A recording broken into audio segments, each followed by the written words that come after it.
I stand here today not just as a young Long Island Assemblyman, not just as a Zionist, but as a Jewish son, a grandson, and a proud member of the leadership board of the Young Leadership Board here at the Holocaust Memorial and Tolerance Center.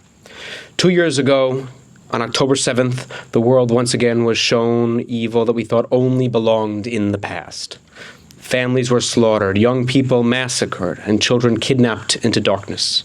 It was not history books, it was not 1945, it was 2023, and it is still today.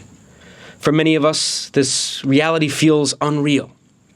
We live in a world where, after October 7th, Jews once again must question our place in society.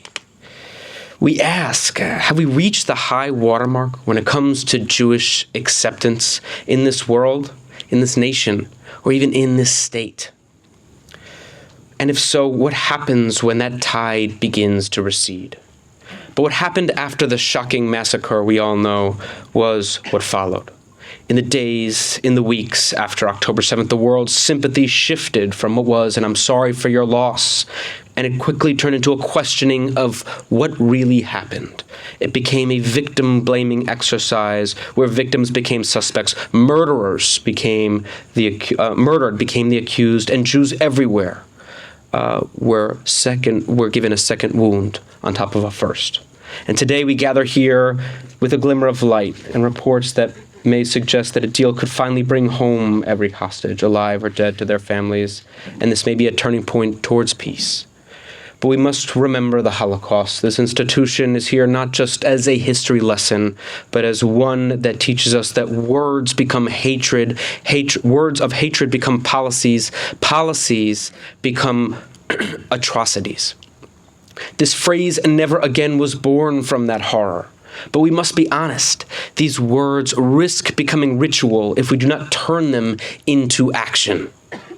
Never again must mean remembering not just the gas chambers and not just October 7th, but what led us to those places. The speeches, the scapegoating, the broken windows, the boycotts, and the normalization of hate. Anti-Semitism never arrives fully formed. It grows in stages, wearing different masks in different generations. But the conspiracy theories, the double standards, the false narratives of justice, they all look all too similar. Today we see online and on college campuses and on both sides of the aisles in the extremes what we know is hate. And you do not have to agree with every policy in the state of Israel to recognize that some of the rhetoric surrounding a free Palestine quickly slides from criticism of government into the demonization of the Jewish people. When we hear calls for justices and chants to become chants to erase entire peoples and nations, history tells us we stand on dangerous ground. This is not to stifle debate, but to insist on moral clarity. Criticism is legitimate. Anti-Semitism is not. And so never again in our time must mean never again to indifference, never again to scapegoating, and never again to excusing hatred because it wears a fashionable cause on its shoulders. It means speaking up to a coworker or a classmate or a politician who crosses the line from critique to prejudice. And it means building coalitions with neighbors of all backgrounds, because once hate is unleashed, it may start with Jews, but we all know it never stops with us. And it means teaching our children not only about the camps and what happened in the Holocaust, but about the warning signs and the days and the weeks beforehand, so they know how to recognize them in their own lifetimes. We owe it to those who've perished and to those who've survived to make never again more than a slogan.